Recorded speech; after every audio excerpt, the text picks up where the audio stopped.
Bonjour et bienvenue à tous donc pour cette 14e vidéo consacrée à l'analyse d'Akira, donc le manga de Katsuhiro Otomo. Donc voilà, ça faisait 4 mois que je n'avais pas sorti de vidéo, donc je m'excuse pour ce retard imprévu.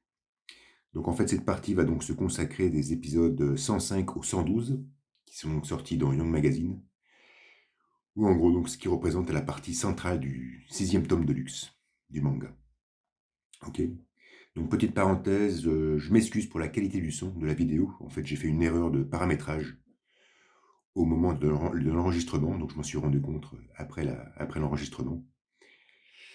Donc vu que ce dernier était assez chaotique, j'allais pas tout regraver avec les nouveaux paramètres. Donc voilà, donc je m'excuse, hein, j'ai fait quelques petites améliorations sur Premiere, hein, je ne sais pas ce que ça va donner.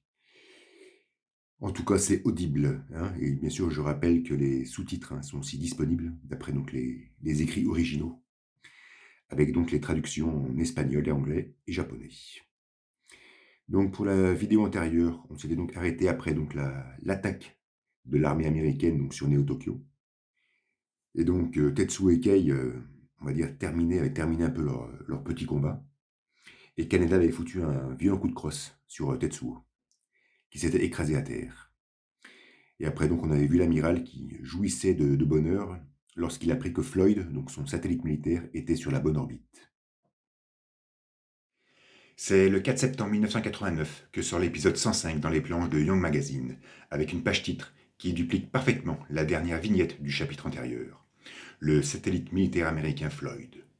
Sa construction, faite d'un agencement archaïque de tôle usée, est en totale opposition avec son esthétique épurée et futuriste. Un joli mariage des genres pour nous présenter cet attirail conçu, si l'on en croit les inscriptions écrites sur sa coque, pour la défense nationale états-unienne. Mais tout commence sur le sol effrité du stade olympique. Tetsuo est à terre, et promptement, Kaneda lui assène un violent coup de pied à l'estomac, dans une image crue et pitoyable. Le jeune ne s'arrête pas là. Il soulève instantanément son compagnon et le frappe âprement du gauche. Tout défile très vite, et numéro 41 s'écoule de nouveau sur les marges des tribunes. Il n'essaie même pas de riposter. Kaneda, dans une posture dominante et en pleine possession de ses moyens, lui demande, après un tel punch, comment va sa tête de drogué. À croire qu'il a toujours connu Tetsuo sous médicaments, mais qu'il ne put finalement jamais percevoir les atroces souffrances qui le tourmentaient. Numéro 41 lui ordonne de se taire, et, dans une mouvance rotative, lui envoie une déferlante énergétique. Notre héros se protège, mais la salve ne fera que le contourner, sans même le toucher. Cependant, elle aura déclenché une avalanche de débris qui débute son indolente dégringolade sur nos adolescents. Tous deux sont d'ailleurs abasourdis. Ils écarquillent les yeux, mais Kaneda, dans un acte irréfléchi et instinctif, se jette sans hésiter sur son pote. Emporté par son élan, il entraîne Tetsuo dans sa chute, et, grâce à une cabriole difficile à conceptualiser de par sa mise en scène imprécise, il lui afflige une violente strangulation. Embourbé d'une douleur corrosive, cet arrêt sur image, qui nous dévoile cet instant T, s'impose sur une demi-planche. Comme toujours, il est parfaitement bien maîtrisé, tant au niveau esthétique, chorégraphique que cognitif. Les faciès de nos protagonistes sont le mirifique reflet de leurs émotions. Kaneda, les yeux ouverts, le regard droit, la mâchoire charpentée par la détermination, semble nous montrer que, finalement, il serait peut-être capable d'assassiner son ami. Le visage de Tetsuo, lui, est tout autre. Ses orbes et sa bouche se déforment dans un profond désarroi, ne répondant qu'à un stimulus nociceptif.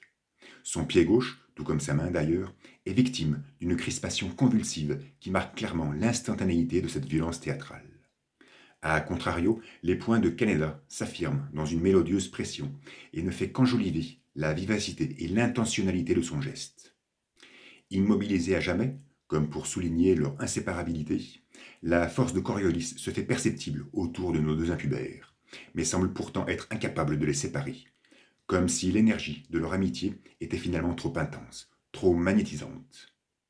Encore une fois, un visuel magnifique signé Otomo, parfait de par sa composition, sa prosodie corporelle et le génie émotionnel qu'il dégage. Kaneda fait un roulé-boulé pour faciliter sa réception. Tetsuo, lui, tourmenté par l'asphyxie, s'agrippe la gorge et beugle d'une vocifération baveuse. Un flux d'hémoglobine s'extrait de ses cordes vocales. Il réagit alors, inopinément, et envoie une deuxième salve énergétique sur son pote. Mais celle-ci ne fera qu'à peine l'effleurer, prouvant qu'il a encore retenu son coup. c'est son ami. Toujours épris d'un troussotement intermittent, il le mord de son regard en larmes. Il lui demande, d'une parole saccadée, de ne pas s'approcher. Mais Kaneda ne porte aucune importance à ces injonctions et s'avance dans une posture impavide et élégante, emporté d'une gestuelle noble et déterminée. Tetsuo réitère immédiatement sa requête dans une calligraphie identique à celle qu'il proféra dans le hangar durant la guerre des gangs, lorsque Kaneda se jeta droit sur lui aux commandes de sa moto. À cette époque, il avait crié ces 4 caractères par peur que ne survienne le pire. Il les prononce de nouveau, aujourd'hui, sûrement pour les mêmes raisons. Mais Kaneda poursuit son impassible avancée. Il prend la parole, l'arabesque de sa bouche devient catégorique. Il semble que tu n'arrives pas à cibler correctement tes pouvoirs. En articulant ces mots, il donne vraiment l'impression d'être conscient que son ami, jamais, ne pourra lui faire du mal. À moins qu'il l'imagine à bout de force, ce qui serait ingénu de sa part. Mais Tetsuo le braque des yeux, dans une expression faciale ulcérée et inondée de sueur lacrymale. Il tousse, récupère son souffle, se noie dans un mutisme viscéral qui adoucit humblement les traits de son visage. Ceux de Kaneda se durcissent, son regard devient pénétrant, et il demande alors à son pote ce qui lui est arrivé. Devant le silence de ce dernier, il se fait même persistant, agrippe les sangles de son gilet et l'attire jusqu'à ses orbes furieux pour le positionner aux premières loges de sa requête. Qu'est-il arrivé, Tetsuo? La caméra se rapproche, elle se focalise fermement sur ce face-à-face d'où s'extrait un sentiment brutal de désenchantement. À l'origine, Otomo désirait raconter l'histoire d'une bande d'adolescents confrontés à un problème qu'ils ne pouvaient pas comprendre. Et ce présent cadrage panoramique semble introduire la véritable apothéose de cette incompréhension. Nos 2 jeunes se dévisagent farouchement, comme portés par une même cinétique intellective. Kaneda, baigné par une trame asséchée, les pupilles obscurcies par sa ténacité, n'y comprend rien, mais souhaite de tout cœur comprendre. Tetsuo, le visage dégoulinant, le regard livide, n'y comprend rien, et n'a jamais voulu ça. L'un pose une question auquel l'autre ne peut répondre. L'un demande des explications que l'autre ne peut fournir. Et le silence sudorifère de Tetsuo n'est que la manifestation tangible de cette impuissance à fournir une explication. Lui, qui a acquis le pouvoir sur le temps, l'espace et la matière, se retrouve finalement morfondu, une fois confronté à l'évidence, dans une douce incapacité, celle d'expliquer le pourquoi. Mais changement de contexte, nous revoyons subitement Kai, pointant sa moto vers l'extérieur et cassant ainsi le rythme de cette narration tendue et captivante. Ce qui prouve que Tetsuo ne sut ou ne put répondre à Kaneda. Notre jeune effronté cherche son ami, mais il fait très vite face à un rayon laser pourfendant la clarté nébuleuse. Il est terrifié, son visage a la flexuosité de l'épouvante. Le jet phosphorescent s'approche invariablement du stade dans une image sombre et apocalyptique. De leur côté, Tetsuo et Kaneda cessent leur querelle et dépeignent leur minois d'une absurde stupéfaction. Le faisceau de lumière, dont la mouvance nous est ingénieusement explicitée, dévaste les ruines de la capitale, n'offrant que les dégâts collatéraux. Sa célérité le mène inlassablement vers le site olympique, et un triptyque nous montre alors nos 3 adolescents, sclérosés par cette effervescence. Cependant, le visage de numéro 41 se plisse. Le jeune semble s'enivrer d'un dégoût manifeste. Le laser cisaille l'arène sportive en 2, et une double page nous dévoile toute sa virulence, éclatante et déprédatrice. Face au désastre qui se prépare, Kaneda prend la fuite et ordonne à Tetsuo d'en faire de même. Mais ce dernier reste sur place et noie sa corpulence dans une vignette sourde et incandescente. Depuis l'espace, nous voyons le satellite Floyd mettre fin à son tir. Dans la tour de contrôle du porte-avions, l'amiral supervise l'opération.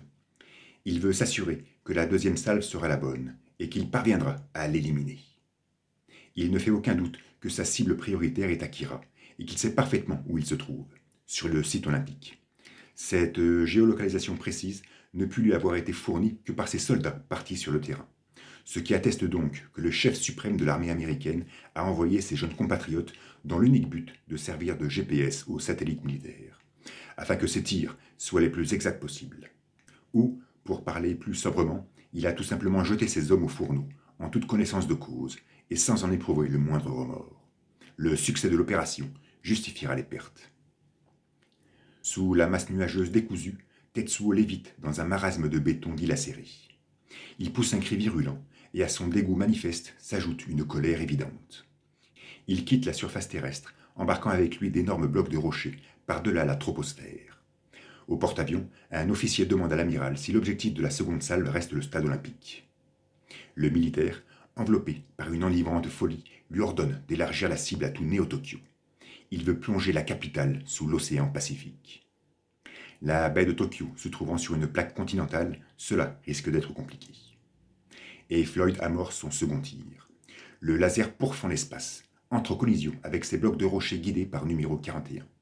Une réaction se fait ressentir au niveau du point d'impact, ce qui engendre une perturbation sur la carcasse du satellite. Au stade, Kaneda crie le prénom de ses amis, Kei et Tetsuo.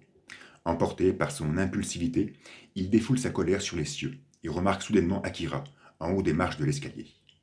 Étonné de le voir ici, il cherche Kai, qui en avait la charge, mais personne. Le jeune môme réitère alors sa réplique. « Il m'appelle ». Kaneda se surprend et se demande qui peut bien l'appeler. Numéro 28, semblant avoir écouté la question, pointe son doigt en direction du firmament, et le laser de Floyd répand à nouveau son souffle atrophiant. De nouveau torturé par ce vacarme, Kai tâche de prendre la fuite. Joker, sur sa plateforme maintenant fonctionnelle, survole le stade à la recherche de Kaneda. Ce dernier, le jeune môme sous le bras, amorce une course trépidante pour s'éloigner du carnage.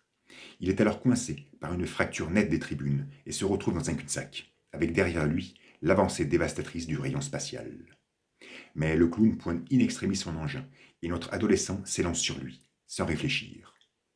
Après une réception chaotique, présentée dans un découpage épileptique, ils parviennent à sortir de l'arène, sains et saufs. Kei, dont la présence nous fut totalement éclipsée par cette turbulente rencontre entre Tetsuo et Kaneda, demeure allongée au sol, affaiblie. Envahie par le désespoir, elle hurle le prénom de son ami, pendant que la phosphorescence du laser l'enrobe de sa clarté dévastatrice. Aucune nouvelle du colonel.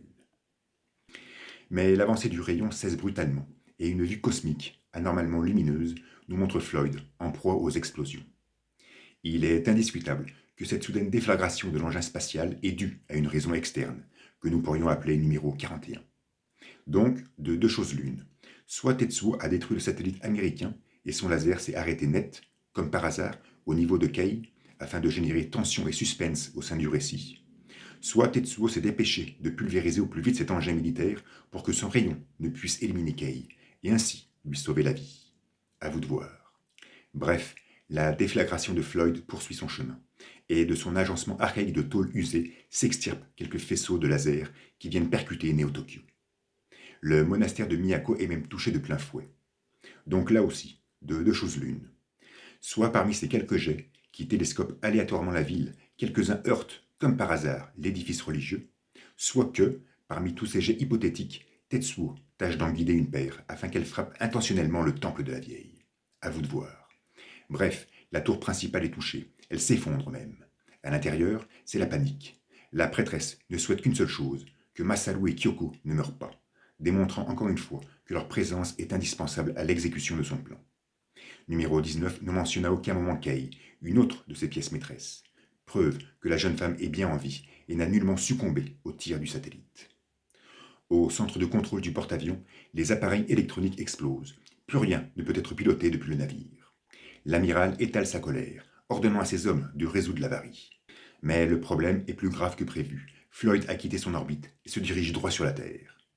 Une planche suffocante nous relate alors, dans un bouillonnement succulent de détails érodés, la chute attractive et fatale de l'engin. Dans un parfait contraste, le chef des armées offre un visage illuminé par la panique. Ses orbes oculaires sont totalement boursouflés par la hantise. Et Floyd pénètre dans la stratosphère. Son agencement de tôle devient incandescent. Sur la crête d'une de ses parties en décomposition, nous voyons Tetsuo, minuscule, à quatre pattes, la figure contorsionnée par une détermination irréfutable. Nous parvenons sans peine à lire, dans la calligraphie de son regard irascible, la destinée de son emballement. Et sur 16 planches, la quasi-totalité de l'épisode 107, Otomo va nous relater, dans une mise en scène alternant tension et narration, cette descente aux enfers de l'armée américaine. Car oui, le satellite Floyd se dirige tout droit sur le porte-avions. D'après un officier, l'impact aura lieu dans moins de 30 minutes. L'amiral est catégorique. Utilisez toutes les forces disponibles pour le contrecarrer. Effervescence sur toute la flotte. Des missiles pointent leurs ogives vers les cieux. Des VF-9 décollent avec furie. Au laboratoire, on annonce aux scientifiques qu'ils doivent immédiatement évacuer le navire. Mais ces derniers exigent des explications. Cependant, pour Karma Tanguy, il est trop tard. il est déjà là. C'est alors que le rayon laser se manifeste à nouveau et envoie une décharge sur les eaux calmes de l'océan. La déflagration tétanise l'amiral, qui ne peut croire en ce qu'il voit, et génère un véritable tsunami qui submerge littéralement le porte-avions. Les chasseurs, de leur côté, torpillent sans relâche le satellite, mais son entrée dans l'atmosphère l'a tout simplement converti en une boule incandescente et impénétrable. Une deuxième salve s'éjecte alors de son canon, détruisant des frégates alentours et obligeant les VF-9 à rebrousser chemin. Au milieu d'une page silencieuse et contractée, Tetsuo arbore un regard terrifiant. Son visage dégage une détermination qui nous prouve que cette fois, il va la gagner cette guerre. Il va la gagner pour son peuple, pour ce peuple du Grand Empire, pour le peuple de Neo-Tokyo. Floyd est juste au-dessus de la flotte navale. L'amiral est désabusé. Il exhibe un faciès très mal dessiné et veut plus de missiles, plus de torpilles, plus de roquettes. Mais l'impact est inévitable. Il se révèle sur une planche complète et magistrale, qui intensifie solennellement son potentiel dantesque, irradiant et dévastateur. Il plonge le navire dans le chaos absolu, noie son équipage dans une torpeur incandescente, inonde son intérieur d'une sonorité stridente. Le porte-avions se cambre et, dans un plan titanesque, se fissure en deux, causant l'intrusion massive d'eau salée en son sein. La panique est générale. Bernardi s'inquiète pour Joris, mais le désastre est maintenant irréversible. Lentement, la caméra s'éloigne de cette angoisse visuelle et verbale pour timidement pointer son objectif sur Neo-Tokyo. Une vue dramatique du stade olympique nous le montre pilonné, lézardé, saccagé. Kai s'extrait des décombres calcinés. Il appelle son pote. Kei se réveille alors, son visage est vaporeux. Elle se surprend de se trouver aux côtés du colonel.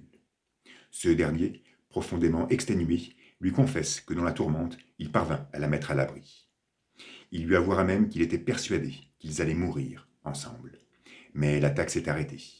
Si seulement il savait pourquoi l'attaque s'arrêta si subitement. Si seulement il était capable de percevoir l'instinct de préservation qui habite son jeune poulain. Kei réactionne et son visage se noie dans une trame d'inquiétude. Elle pense à Kaneda, qu'elle doit peut-être imaginer mort suite au désastre. Mais il n'en est rien. Nous retrouvons très vite ce dernier, dans une ruelle excentrée. Il se chamaille avec Joker, qui tente de réparer la plateforme. Notre avorton le presse, car il souhaite impérativement retourner au stade pour secourir Kei. Akira est assis, visage blotti contre ses paumes, et les auscultes d'un air ennuyé. C'est le 13 novembre 1989 que sort l'épisode 108 dans les planches de Young Magazine. En page titre, nous y voyons Kaori, debout, droite, le visage incliné, diluer sa silhouette dans une trame crépusculaire. Face à elle, Tetsuo, torse nu, contemple dans l'abnégation l'évanescence de cet être si cher à ses yeux, et qui sut, avec facilité, lui prodiguer, simplement, de l'affection. Ce visuel, sombre, dominé par un bâtiment en ruine qui résume à lui seul toute l'incompréhension du désastre qui l'entoure, nous expose en son centre deux êtres affadis par la temporalité. Numéro 41, qui est la genèse même de cette incompréhension, et Kaori, qui est l'unique être à l'avoir comprise. Je pourrais presque regretter de ne jamais avoir contemplé une page titre exclusivement composée par son regard innocent.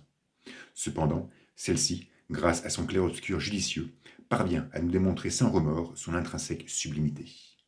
Donc oui, je vais me répéter, mais Kaori est incontestablement le personnage le plus beau du manga, et cette page titre lui rend le parfait hommage qu'elle mérite. Mais nous nous retrouvons très vite au stade. Baigné par sa photographie crépusculaire, une image incandescente nous présente Tetsuo, seul sur un amoncellement de débris. Il nomme son amante avec abstrusion, et cette dernière apparaît de manière fuligineuse devant lui. Ses contours semblent s'accorder à une ondulation aléatoire qui déchire sa physionomie, et de ses paupières presque closes ne s'extirpe qu'un regard vide et invariant. Ce visuel, troublant, hermétique, nous montre bien Kaori en train de se matérialiser. N'oublions pas qu'elle était encore, tout récemment, à l'intérieur du stade, dans une position sclérosée, agonisante aux abords de son flux sanguin. Face à cette vision spectrale, numéro 41, toujours très calme, lui demande si elle l'entend. Kaori, au contour plus précis maintenant, lui répond par l'affirmative. Mais elle reste peinée, car malheureusement, elle ne peut le voir. L'adolescent, dans un vent de panique, lui agrippe les épaules, bien réel et charnel, et lui fait comprendre qu'il est là, juste à ses côtés. Mais tout est obscur pour la jeune fille, et, expirant son dernier souffle imaginaire, elle s'effondre crûment sur le torse de son amant. Tetsuo sent que tout est fini, que cet être si cher à ses yeux a maintenant disparu, qu'il n'est plus, même s'il peut encore enlacer son corps dans ses bras affermis. Il l'embrasse alors très fort et prononce pour la dernière fois son prénom, sous un ciel devenu subitement sombre, comme si cet ultime échange avait duré des minutes entières. De son côté, Joker pète un câble. Il ne peut pas réparer la machine sous cet éclairage nocturne. Kaneda perd d'ailleurs patience et décide d'aller retrouver Tetsuo. Selon lui, il faut attaquer tout de suite, pendant qu'il ne contrôle pas totalement son pouvoir. Notre adolescent s'imagine-t-il que, lors de sa récente confrontation contre numéro 41, ce dernier retenait ses coups par manque de contrôle, et non parce qu'il ne voulait lui faire de mal? À ce niveau-là, ce n'est même plus de l'ingénuité, mais bel et bien un entêtement schizophrénique. Kaneda continue de nier l'évidence. Il décide donc de se rendre au stade et ordonne au clown de ramener Akira chez Miyako. Une case intempestive nous montre alors le mutant réagir, tournant son visage sur la droite, comme s'il percevait un hypothétique appel. Joker conteste, ne voulant rester à l'écart. Mais Kaneda lui affirme que c'est un problème personnel entre lui et Tetsuo, réitérant cette posture qui nous poussera à croire qu'il souhaite encore s'entretenir avec lui d'homme à homme. Mais le clown hausse le ton, il refuse de se convertir en une banale babysitter.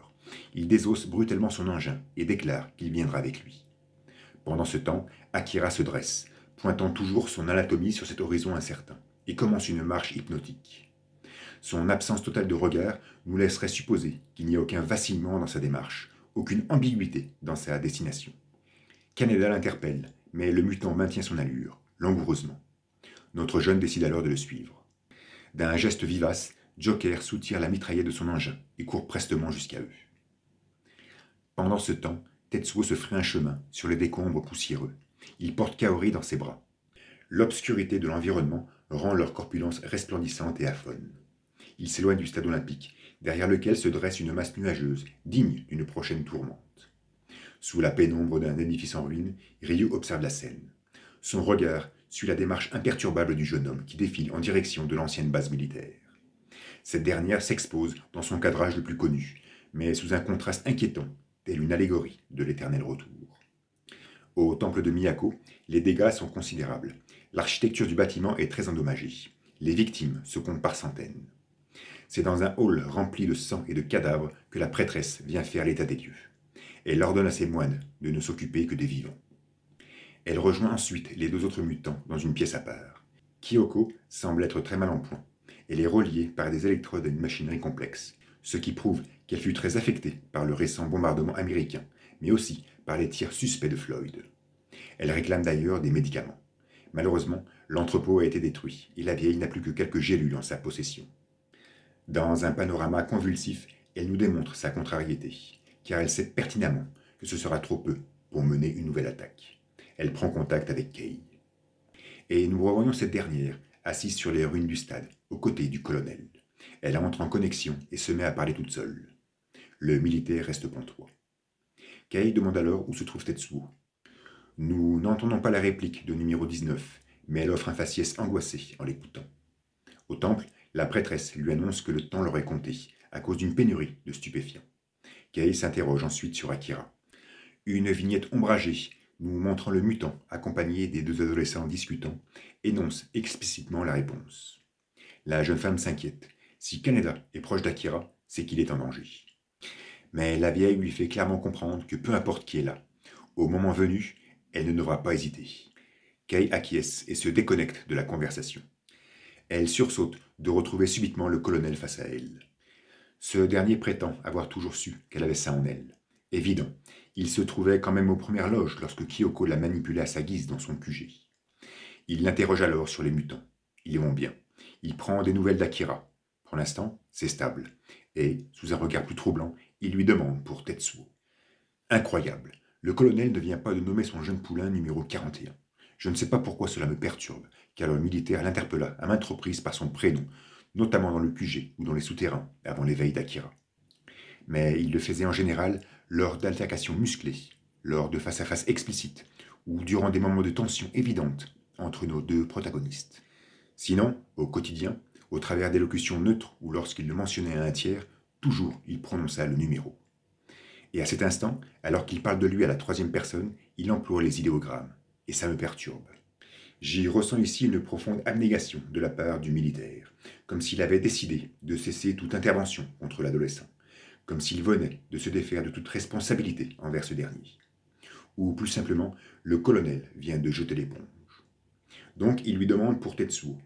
Et Kei, offrant ce même faciès angoissé, lui répond silencieusement. Tetsuo-kun, maintenant est... La case adjacente nous montre ensuite numéro 41, soutenant toujours Kaori dans ses bras, tangenté la direction que lui indique son ombre. Il pénètre dans la chambre froide et se trouve devant la capsule cryogénique où sommeillait Akira pendant plus de 30 années. Ceci n'est donc plus une allégorie, mais bel et bien un retour aux sources, et je reste cependant dubitatif sur les angoisses ressenties par Kei. Kaneda et Joker sont toujours en train de suivre Akira. Ce premier est d'ailleurs exacerbé par l'insensibilité relationnelle dont fait preuve le jeune môme. Il se doute bien que quelqu'un l'appelle, mais il ne peut savoir qui. Pourtant, depuis le stade olympique, Akira avait bien pointé du doigt Tetsuo. Mais Kaneda n'eut le temps de faire le parallèle, surtout à l'approche du rayonnement de Floyd. Après une conversation stérile avec le clown sur les différentes manières de communiquer, une silhouette fait son apparition au fond de la rue. Joker réagit, braque sa mitraillette sur l'horizon. Mais c'est Chiyoko qui présente sa musculature, toujours aussi attentive et bien armée. Elle se surprend de retrouver le jeune homme, car la dernière fois qu'elle le vit en vie, c'était sur les quais juste avant la destruction de Neo-Tokyo.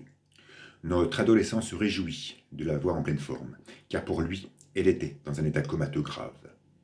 Obasan apprend à Kaneda qu'elle le cherchait, parce que Kei s'inquiétait de son imprudence. Cependant, malgré ses conversations languissantes, Akira n'arrête pas sa démarche paramétrée. Il poursuit sa progression au travers de panoramas tout aussi féeriques qu'apocalyptiques de par leur composition, leur photographie, leur sinistre beauté.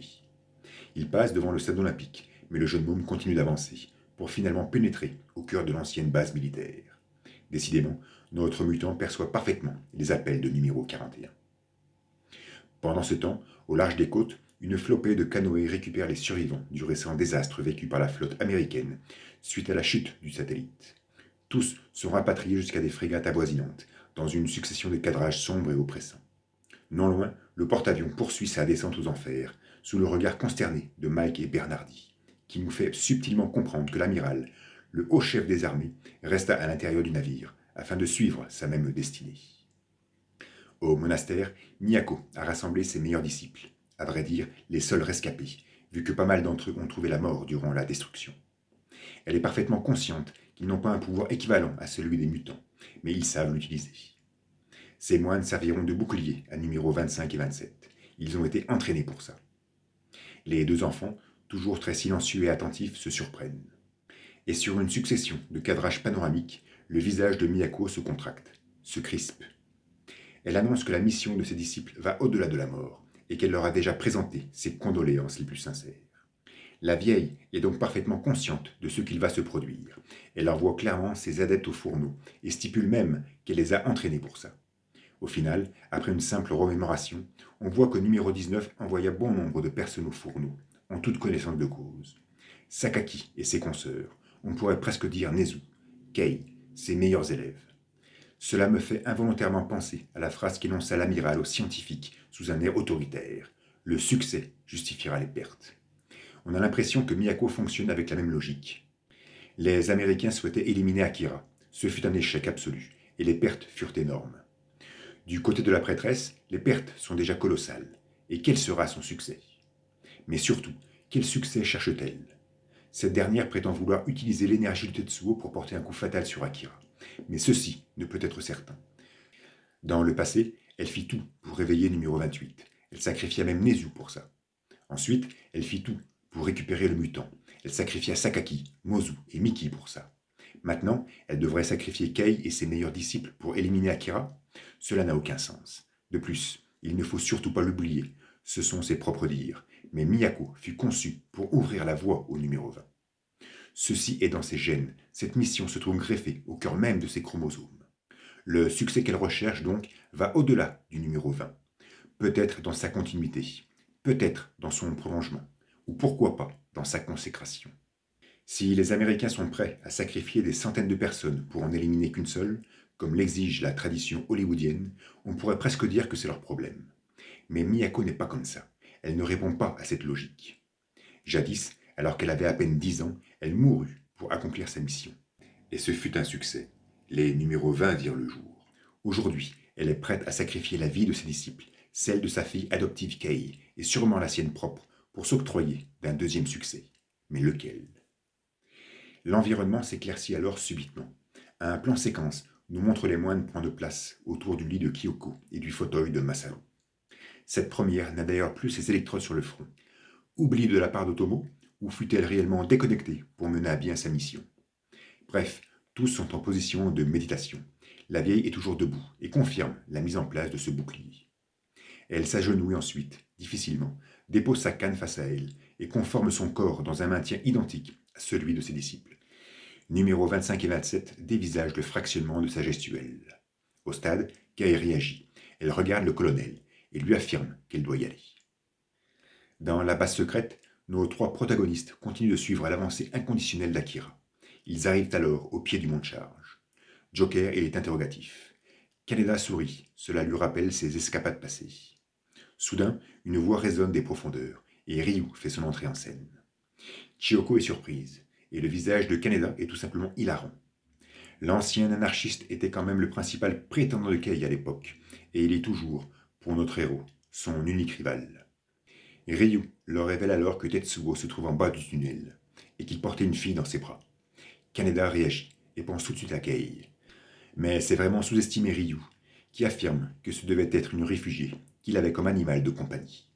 Face à ce nouveau contexte, Obasan émet ses doutes sur le fait de poursuivre la descente avec Akira. C'est comme se jeter au feu avec une bombe sur le dos. À croire que nos protagonistes se sentent capables de décider si Akira doit les suivre ou non, alors que cela fait 1 heure que ce sont eux qui le suivent au pas. Ryu suit Tetsuo comme un petit chien. Kaneda, Joker et Chiyoko suivent numéro 28 comme des petits chiots. Et c'est Kaori, l'animal domestique. J'ai toujours aimé comment Homo sapiens, parfois, savait subtilement se défaire de sa condition. Bien évidemment, je délire, elle était facile, et je m'en excuse, mais je ne pouvais m'en empêcher. Car en fait, ce qui est déconcertant dans cette scène, ce ne sont pas ces billevesées sinologiques, mais bel et bien la réplique de Kaneda à cette mise en doute d'Obasan. Il paraît qu'on peut éteindre des incendies pétrolifères avec de la nitro. Depuis quand notre jeune badass joue-t-il avec la métaphore? Depuis quand donne-t-il l'impression d'être impliqué dans ces préoccupations tangibles qui l'entourent? Et de plus, il dit cette phrase avec tant de décontraction, tant d'assurance, que ça en devient presque irréel. Après un colonel qui nomme numéro 41 Tetsuo pour clairement annoncer sa retraite, voilà Kaneda qui se fait le scribe d'Héphaïstos pour judicieusement s'immiscer dans la bataille finale. Cela ressemble fort bien à une passation de pouvoir. Sur une succession de cases silencieuses, un plan séquence balade nos pupilles dans les entrailles suffocantes des souterrains, pour les guider jusqu'à cette cloison blindée entr'ouverte. Au-delà de son ombre, une légère brise se fait perceptible. Elle ondule sa mouvance incertaine vers les prémices de la chambre froide. La capsule cryogénique se dévoile alors, dans un cadrage oppressant. La lumière est tellement faible que l'on distingue à peine les katakana d'Akira écrits au-dessus de son sas. Tetsuo est là, perché sur ce dôme métallique, qui servit de couche à numéro 28. Il est avachi, amorphe, on le sent exténué. Aucune trace de Kaori. La fine brise pénètre délicatement dans la chambre froide. Notre héros reste stoïque, impassible, concentré. Et Kei se dresse soudainement devant lui, et le dévisage d'un regard cuisant. Tetsuo réagit, paisiblement, et converse avec la jeune femme. Cette dernière lui apprend qu'Akira et Kaneda sont en chemin. La main droite de Tetsuo se met promptement à trembler, de façon spontanée. L'adolescent l'observe, il s'interroge, donne l'impression de douter de son existence. Je me rappelle alors de cette sublime vignette de numéro 41, visuellement insupportable, nous montrant la dilacération de son bras droit, suite aux tirs répétés de sol. Au travers d'une composition fibonaccienne, la main vacante, détachée de sa corpulence, n'était plus, et pourtant on ne voyait qu'elle, déféquant sa propre souffrance. Je me rappelle de ce cadrage serré, baigné par une candeur phosphorescente, où Tetsuo, assis, interpella Kaori. Les protubérances boursouflées de son bras droit étaient là, mais le jeu de lumière était tellement bien maîtrisé qu'elles avaient fini par disparaître de notre champ de vision, totalement diluées dans sa trame. Finalement, le bras droit de Tetsuo semble être ceci, quelque chose qui est et qui n'est pas à la fois, quelque chose de visible et d'invisible en même temps. Et à cet instant, numéro 41 regarde sa main trembler avec cette même confusion, comme si elle n'existait pas, malgré la sensation tangible qu'elle lui procure. Cela me fait penser à ces soldats qui, durant la guerre, ont perdu un bras et continuent, pendant des années, à sentir une douleur à ce membre chimérique. Voilà ce qu'est le bras droit de Tetsuo. Ce n'est qu'une simple métaphore. Peu importe qu'il se fasse arracher du reste de son corps, peu importe qu'il ait une apparence robotique ou cybernétique, peu importe qu'il ressuscite par un doux miracle. Ce bras droit, intrinsèquement inexistant, n'est qu'une analogie. Il n'est que l'analogie des souffrances de numéro 41. Il n'est que la matérialisation palpable de ses tourments. Il n'est que l'artefact inconditionnel de ses douleurs. Kei ressent d'ailleurs très bien ses vibrations sensorielles. Numéro 41 s'agrippe vigoureusement à son biceps. Il divulgue un sourire amer pour masquer ses supplices, qui eux existent, et il émet un funeste gloussement. La jeune femme l'observe scrupuleusement, nimbée d'un contrôle de soi absolu. Mais Tetsuo commence à crisper sa mâchoire, à disloquer ses orbes oculaires. Son front démesuré se tapisse d'une sueur scintillante. Il demande alors à Kei si elle sait ce qui lui arrive, si elle sait ce qui se passe dans son corps. De leur côté, nos 4 intrépides poursuivent leur descente le long des escaliers du tunnel. Akira est toujours là, mais ne devance pas le cortège. C'est alors qu'ils aperçoivent l'élévateur, qui n'a pas dû bouger depuis l'activation de l'alerte de code 7. Kaneda, joyeux, s'empresse de monter dessus, afin de voir comment le mettre en marche. Mais n'y connaissant rien, il fait très vite appel à Joker. De nouveau dans la chambre froide, Tetsuo hurle d'un rire forcé. Kei est toujours devant lui, imperturbable. À ce stade, il est impossible de savoir si elle a répondu ou non à la récente question. Mais numéro 41 aligne les sentences. Elle a dit que c'était ma mission. Elle m'a piégé. Elle est venue récolter. Elle, la vieille Miyako. Son épaule droite se bouffie alors. Son visage se contorsionne violemment. Il souffre, mais tente de supporter. Tâche de se maîtriser. Sous des hurlements saccadés, sa colonne vertébrale s'incurve. Son corps s'affaisse sur la paroi fissurée de la capsule. Sa main droite se boursoufle. L'air lui manque, mais il parvient, malgré tout, à susurrer, d'une sonorité huileuse. Kaneda.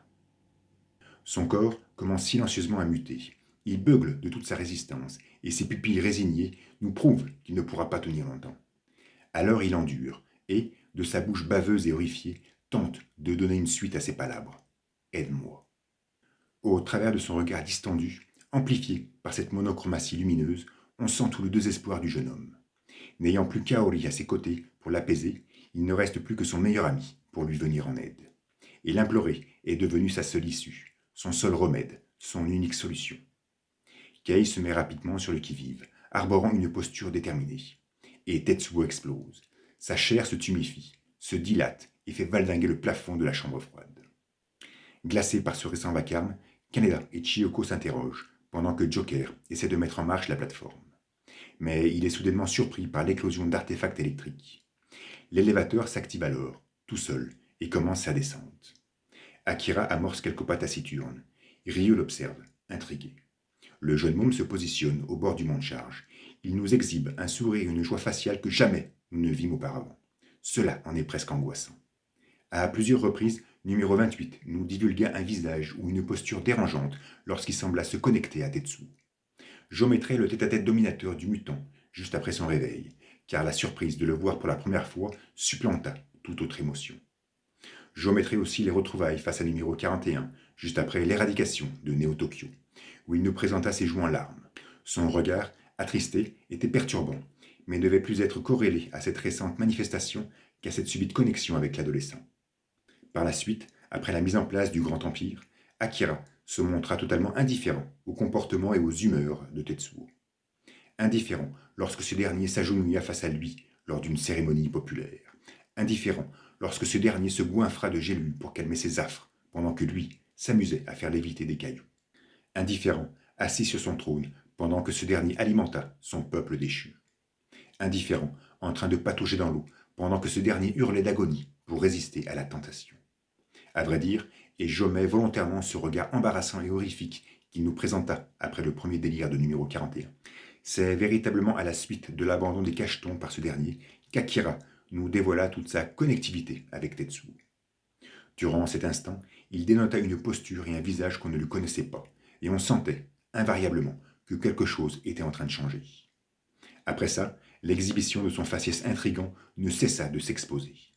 Juste avant la crise de Tetsuo, alors qu'il sustentait une soupe froide, le mutant avait soudainement braqué son visage sur sa gauche, dévoilant une pupille pénétrante. Perturbant. Après cette même crise, c'est lui-même qui accueillit numéro 41 de son extirpation du courant, en lui léguant un sourire sincère. déconcertant. Suite à leur petite distraction sismique, le jeune môme mordit l'adolescent d'un regard à la fois vigilant et protecteur, glaçant. Après le grand rassemblement, alors que Tetsuo se confrontait à sa première mutation, numéro 28 se redressa et observa de son iris malaisant. Intrigant. Durant son affrontement contre Kei, alors émancipé de toute douleur, l'adolescent avait fait réagir Akira, qui énonça une phrase tout aussi troublante que son portrait dilué dans une trame ondoyante. Traumatisant. Après la mort officialisée de Kaori, le jeune môme s'était subitement mis sur pied pour amorcer une marche sans ambiguïté ni vacillement, afin de rejoindre son homologue. Surprenant. Et à cet instant précis, alors que la chair de Tetsuo est en train de se tuméfier, Akira nous exhibe un sourire et une joie faciale que jamais nous n'aperçûmes auparavant. Cela est d'autant plus angoissant que ce n'est pas la première fois que numéro 41 mute. Il le fit involontairement suite à l'attaque de Joker à l'extérieur du stade. Il le fit volontairement face à un Yamada désabusé à l'intérieur du stade. Et jamais nous ne vîmes Akira réagir lors de ces deux transformations. Or, pour cette présente métamorphose, oui, il réagit. Oui, il divulgue un visage intrigant. Oui, il se passe quelque chose. Ce qui pourrait nous laisser croire que cette nouvelle mutation est singulière et que nous ne verrons peut-être plus jamais Tetsuo sous son apparence humaine. Bref, et ceci ne fait donc plus aucun doute, mais c'est bel et bien Akira qui mit en fonction la plateforme afin de répondre aux appels de l'adolescent boursouflé. Un sentiment de perplexité nous envahit en contemplant la page titre de l'épisode 111, sorti le 8 janvier 1990 dans Young Magazine. Les petites lunettes rondes de Miyako, ébréchées, traînant sur un parquet recouvert de débris. À la vue de cette image, aérée mais oppressante, on ne peut s'empêcher d'y voir la mort prochaine de la prêtresse. Difficile cependant d'imaginer cet événement révélé dans les planches de ce présent épisode, vu que le cœur de l'action se situe actuellement aux portes de la chambre froide. Car même si numéro 19 intervient de temps à autre afin d'épauler Kei, nous nous trouvons plutôt loin de son monastère. Plus qu'une prémonition donc, cette illustration est une véritable anticipation de ce qui va advenir. Miyako va mourir, très prochainement. Et les débris qui avoisinent sa monture nous forcent à croire que la vieille va probablement être actrice d'un combat sans merci. Entre cette mort annoncée, le récent sourire angoissant d'Akira, l'hypothétique singularité de la toute dernière mutation de Tetsuo, on sent que l'histoire arrive à son climax et que l'on est proche de sa fin. Pendant ce temps, Tetsuo continue de tuméfier son corps. Il a maintenant l'apparence d'un nouveau-né, les yeux clos, la bouche entr'ouverte, identique à ce qu'il était le jour de sa naissance. Sa main droite se plaque contre le sol, poussant Kei à esquiver l'impact pour se réceptionner sur de la tuyauterie. Miyako prend alors la parole, avec fermeté, et affirme que l'ego du jeune vient de s'effondrer, confirmant de ce fait la singularité de sa présente transformation. À l'écoute de ces mots, numéro 41 réagit, ouvre délicatement ses paupières et commence à hurler, d'une voix stridente, le nom de Miyako, accentuant volontairement sur le dernier syllabaire, comme s'il venait de se rappeler de l'existence de la vieille. Sur le mont de charge, Akira hurle à son tour cette même sonorité, ce même vocable, à la surprise de nos trois compères. À la lecture séquentielle des cases, on serait en droit de penser que l'action de Tetsuo engendra une réaction chez le mutant. Mais je considère plutôt que nos deux jeunes sont en résonance, en parfaite synchronisation. Et numéro 28 rehausse la voix, intensifie son cri saccadé, vide sa cage pulmonaire avec vigueur, poussant Tetsuo à se dresser toujours plus pour hurler toujours plus haut. Ce dernier, déséquilibré par sa masse opulente, finit par glisser sur la capsule cryogénique et s'effondre au sol, sous un vacarme tubulaire. Kei observe ce spectacle déroutant et tâche de rester concentré, malgré l'émotion qui traverse son regard. Le corps embryonnaire de numéro 41 tente de se relever, et il prolonge son cri inculpatoire. « Miyako !» Kei se redresse et, semblant deviner ce qui pourrait se produire, lui promet qu'elle ne le laissera jamais aller jusqu'au temple. Tetsuo pointe très vite ses paupières morbides sur la jeune femme et lui propulse avec vigueur un jet de matière charnelle. Par ce geste, on se demande s'il lui somme de se taire ou s'il souhaite frapper de plein fouet la prêtresse dont il ressent indéniablement la présence. Ceci dit, sur une succession de cases véloces et silencieuses, Kei parvient à éviter les coups et se réceptionne alors face à une toile des plus traumatisantes, face à une fresque murale des plus bouleversantes, face à un visuel que seul Otomo peut exaucer. Sur 2 tiers de page, imbibée par une trame uniforme, la corpulence poisseuse de Tetsuo se recroqueville dans une posture gerbante et illisible. Ses membres sont à peine discernables. Sa colonne vertébrale est très bien marquée. Son cou semble distordu. Ses paupières sont tout juste entr'ouvertes. Et de sa bouche alvéolée s'extirpe à nouveau sa requête. Kaneda, aide-moi. Même dans cet état fœtal, même avec son ego effondré, on sent numéro 41 tiraillé par les émotions. Il passe d'une haine viscérale envers Miyako au supplice inconditionnel de son ami. Il en veut à la vieille d'avoir fait de lui ce qu'il n'a jamais voulu être, et il implore son compagnon de le secourir, car lui seul peut accomplir cette tâche, et Tetsuo le sait. Cette illustration est époustouflante. Son absorptivité, embellie de détails autosuffisants, lui confère une beauté intrinsèquement pathétique, une enjolivure qui frise l'absurde. Et même sans une caméra positionnée en contre-plongée, elle nous montre toute la grandeur de Tetsuo, toute sa fragilité, toute sa vulnérabilité, toute son humanité. Depuis le mont de charge, Kaneda observe le bout du tunnel. On le sent anxieux, comme s'il percevait la requête de son ami. Derrière lui, Ryu porte une fiole de whisky à sa bouche. Leur furtif jeu de regard échangé peut sembler comique. On a vraiment l'impression d'entendre Kaneda se dire « Kei mérite mieux que ce poivreau ». Pauvre Ryu. Depuis la destruction de Neo-Tokyo, il sombra dans l'alcoolisme et ne put visiblement en ressortir. Mais ici, sur l'élévateur, face à ces écorcheurs métalliques qui abondent sur la plateforme, il repense à son pote qui fut tué par cet espion, que j'avais qualifié comme étant le personnage le plus insipide de l'histoire. C'est fou, on avait fini par l'oublier celui-là. Et cette crise nostalgique de l'anarchiste nous le remet en scène, poignardant avec fougue son collègue. Attristé, il déverse alors du scotch sur cette entaille galvanisée et acérée, se traitant d'incapable et d'inepte. Pauvre Ryu. Pendant ce temps, dans la chambre froide, Tetsuo et Kei s'affrontent violemment. La jeune femme se prend de plein fouet une attaque qui convulse son corps sous un dôme d'énergie sombre. De leur côté, Masaru, Kyoko et Miyako tentent de résister, afin d'offrir une brèche à Kei pour qu'elle puisse s'échapper. C'est ce qu'elle parvient à faire et s'éjecte dans les airs, au moment même où le mont de charge arrive à son terminus, sous une nuée de vapeur. Dans sa chute, la jeune femme percute la capsule et s'écrase au sol. On la sent très affectée. La masse fétale semble se rapprocher d'elle. Elle décide alors de pénétrer dans l'enceinte de Dewar et se tétanise à la vue de son corridor glauque et oppressant. Au bout du couloir, on y aperçoit d'ailleurs Kaori, avachie contre la paroi, convertissant son sommeil éternel en un sommeil cryogénique. C'était peut-être la seule manière à Tetsuo de s'imaginer qu'elle pourrait continuer à vivre. Kei poursuit son avancée au cœur de la capsule. Elle croise le corps de la jeune fille qu'elle voit pour la première fois. Derrière elle, un conglomérat charnel et visqueux la scrute d'un regard inquisiteur, comme s'il ne fallait surtout pas déranger Kaori durant son sommeil. Des pédoncules musculaires se rapprochent très vite d'elle, et Kei se retrouve coincée contre les parois, sans aucune possibilité de s'échapper. Mais soudainement, Joker entre en scène et commence à faire parler sa mitraillette, perforant l'omoplate de Tetsuo, le poussant ainsi à rebrousser chemin et à extraire ses pédoncules de l'enceinte. Kaneda s'introduit dans la chambre froide et observe ce spectacle avec stupeur.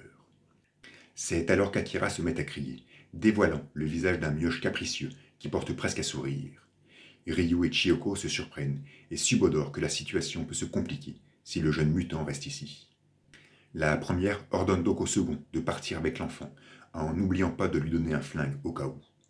Encore un geste et une décision qui prouvent bien que tous, ici, ne comprennent rien à ce qu'il se passe. Tous sont à milieu de discerner quoi que ce soit. Bref, Ryu s'éloigne avec le jeune môme, pendant que Joker poursuit avec fureur son mitraillage. Tetsuo reçoit les salves en pleine tête, hurle silencieusement et ouvre brusquement les yeux, braquant ses pupilles dans une direction bien précise. Un cadrage aérien nous montre son point de vue, et ce sur quoi son attention se polarise. Le clown qui vide ses cartouches avec ferveur, Chiyoko qui pointe son arme mais n'ose tirer, et surtout Kaneda, immobile, sclérosé, ankylosé, tétanisé. La focale se rapproche de son visage, rongé par l'incompréhension, de sa mâchoire crispée par l'impuissance. Tetsuo le mord toujours du regard et crie, de manière saccadée, le prénom de son ami. Posément, son corps commence à se diluer. Une épaisse fumée s'extrait des pores causés par les salves à répétition. De sa main droite, il semble simuler une gestuelle qui invite à la compassion, un ressenti accentué par la douce contre-plongée de la scène. Joker a cessé ses tirs, comprenant leur inefficacité, et observe avec stupeur tout comme ses deux compagnons, le rapetissement progressif de ce fœtus dans une case devenue soudainement lumineuse. À la page suivante, un triptyque phénoménal nous montre les visages de nos trois héros, dans un état cataleptique, bouche bée, ne pouvant émettre le moindre son. Face à eux et au vertige qui les statufie, Tetsuo retrouve sa forme humaine, dans une vignette épurée, contredisant avec brio ce que le sourire d'Akira aurait pu nous laisser croire. Ce n'est pas sa dernière mutation. Ou peut-être que ça aurait dû l'être, mais une force mystérieuse est venue la contrecarrer, offrant à cette vignette vaporeuse un semblant d'espoir. Tout s'assombrit alors autour de Kaneda. Son visage dégouline de sueur. Il est effaré par ce qu'il voit. La parabole de ses orbes ne fait qu'accentuer l'incompréhension qui le tourmente. La blancheur de sa peau ne fait que confirmer le chagrin qui le paralyse. Il s'approche modérément de Tetsuo, ne le quittant pas des yeux. Ce dernier, à genoux, dans une position de supplice, le nomme pour la dernière fois. Kaneda poursuit sa lente avancée. À sa peine vient s'ajouter un sentiment de colère qui exalte son profond désarroi. Il ne peut croire que ce qu'il voit est son ami. Numéro 41 lui lance un regard empli de pitié et de désespoir et lui demande, pour la dernière fois, de l'aider. Kaneda est estomaqué. Joker lui ordonne de se reculer pour en terminer au plus vite. Mais le jeune ne porte aucune attention à ses directives, se focalisant uniquement sur son ami, sur son meilleur ami. Tetsuo est désemparé. Il subodore que tout est fini, qu'il est foutu. Après avoir revécu sa naissance durant sa dernière crise, il donne l'impression de vivre, à cet instant, sa propre mort. Kaneda est envahi par l'impuissance. On sent qu'il voudrait faire quelque chose, mais qu'il ne sait pas quoi. Le clown poursuit ses injonctions. Numéro 41 est à bout. Son corps commence à se ballonner. Il lève sa main gauche pour recevoir l'aide de son ami, qui reste ébobie, effrayé, horripilé par l'évidence. Soudain, un plan séquentiel de 3 cases nous montre Tetsuo, encore reconnaissable, la mâchoire grande ouverte, les pupilles dilatées, qui s'embordent d'une frayeur viscérale. Face à lui, Kaneda, désarmé, désorienté. Et de nouveau Tetsuo, le faciès strié par les boursouflures, les gencives atrophiées, les yeux plissés qui tâchent de se contenir. Ce dernier profil est visuellement insupportable. Il enveloppe notre âme d'une souffrance et d'une douleur sans égale. L'espacement entre les incisives, cette bave qui ferait son chemin au travers de cette porosité cutanée, le mutisme du cri qu'il profère, autant de détails qui nous montrent l'état de désespoir dans lequel se trouve numéro 41. On sent qu'il veut contrecarrer les forces qui le dominent. On sent qu'il veut résister à leur contrôle. On sent qu'il veut lutter contre l'inéluctable. Mais on sent aussi parfaitement qu'il est conscient qu'il n'en pourra rien, qu'il ne pourra s'opposer à une telle pression. Et son corps finit par grossir, dans un arrêt sur image hors norme qui nous plonge dans l'aberration. Kaneda est toujours scotché dans son inertie. Tetsuo, dilaté, tente en vain de supporter. La contracture de sa mâchoire et de ses phalanges en est une preuve irréfutable. Et l'adolescent écarquille les paupières pour fixer son ami bien droit dans les yeux, et ainsi nous offrir un autre face-à-face mémorable. Lui, ballonné, le visage hachuré et dégoulinant, promulgue un dernier regard empli d'une incommensurable tristesse. Il sait qu'il va mourir, il sait qu'il ne reverra plus son ami, il sait que tout est fini, et sait aussi que cette amitié qui le liait à Kaneda fut cette force mystérieuse qui lui permit de tenir jusqu'à cet instant, afin de lui léguer, peut-être, son dernier regret. Devant lui, son pote, asséché, le visage candide, mais submergé par les mêmes supplices, demeure cependant plongé dans la confusion et dans la non-croyance en ce qu'il observe. Cependant, la précision scintillante de son regard nous montre que Kaneda, à cet instant, vient de cerner les souffrances intrinsèques de Tetsuo. Lui, qui durant son enfance et son adolescence n'avait jamais perçu les affres de son ami, même lorsque ces derniers étaient palpables, comme lors de l'accident avec Takashi, semble aujourd'hui les ingurgiter de plein fouet, en contemplant cette masse amorphe qui se dessine devant lui. En considérant ce diptyque, il me vient directement à l'esprit ce face-à-face que nous vîmes au milieu de l'épisode 7, sorti il y a 7 ans, quand nos deux jeunes s'étaient frictionnés suite à une bastonnade contre les clowns. Je trouve le parallèle déconcertant. Il est évident qu'Otomo esquissa cette présente dualité en repensant à celle de mars 1983, comme un clin d'œil. Cependant, je reste convaincu que lorsque Katsuhiro crayonna le face-à-face du 7e chapitre, il le fit en totale connaissance de celui qu'il nous présente sur cette même page, car il savait comment tout cela allait finir, il savait que tout se terminerait ainsi. Ce jeu de regard est bouleversant, il annihile le temps et sa prolongation, et fait de cette planche de l'épisode 112 la plus traumatisante de l'œuvre. Je ne peux m'empêcher de pleurer à chaque fois que je la contemple. Bref, le corps de Tetsuo explose. La morphologie qu'il prend nous dicte clairement que cette mutation, oui, sera sa dernière. Joker et Chiyoko se mettent à tirer instinctivement, et la masse poisseuse et débordante s'accapare alors de Kaneda, qui demande de l'aide au clown, dans une image directement inspirée par le film de 1988. Kei refait son apparition et tâche de sortir de la capsule cryogénique. Elle entend Miyako lui ordonner d'éloigner Akira au plus vite. Nous retrouvons d'ailleurs le jeune môme sur le mont de charge, en train de pousser son cri, preuve qu'il est en parfaite connexion avec numéro 41. Ce dernier a maintenant l'aspect d'un fœtus. Sa taille est telle qu'il perfore le plafond de son crâne dégarni. Joker et Chiyoko sont désabusés. Ryu tente de mettre en marche l'élévateur, il y parvient. Akira, de nouveau silencieux, l'observe avec intérêt. Le mont de charge commence son ascension, et le mutant pousse de nouveau sa gueulante. Oh, oh, oh, oh! Kei se trouve alors à l'extérieur de l'enceinte, à la grande surprise d'Obasan, qui ne s'attendait pas à la voir en ces lieux. Joker poursuit son mitraillage inutile, mais le sol commence à s'effriter, et il ne leur reste plus qu'une solution, la fuite. Tout se passe très vite, les cases réduites se succèdent, et nos trois héros parviennent à s'extraire de la chambre froide. Dehors, le sas qui servait l'accès à la base secrète amorce son ouverture, et finit par s'effondrer sur lui-même. On y voit alors la masse sirupeuse de Tetsuo faire surface. Au travers des débris et de la poussière, on peut même y remarquer les yeux clos et sa mâchoire entrebâillée. Depuis le mont de charge, les secousses se multiplient. Tout s'écroule dans le tunnel. Akira est insensible à ce brouhaha et reste droit, tout en prolongeant son cri qui ne peut se faire entendre. Ryu est inquiet. À l'extérieur, la masse fétale poursuit son élévation, et une illustration pleine page, phénoménale, nous montre le corps boursouflé de Tetsuo posé sur la capsule cryogénique. À la vue de cette image, le choc rétinien est violent. La prolifération des détails nous hypnotise et nous plonge dans une torpeur des plus délicieuses. Ce visuel n'a nul lieu d'être expliqué, il se suffit à lui-même. C'est une œuvre d'art qui mérite uniquement d'être contemplée. Cependant, si je devais en donner une signification, tout de suite, comme ça, de manière brute, je dirais que dans son ultime désespoir, peu importe sa destinée, Tetsuo s'y rendra toujours aux côtés de Kaori. La porte de l'enceinte montre que l'inclinaison de la capsule est optimale pour que la jeune fille y reste bien à l'intérieur.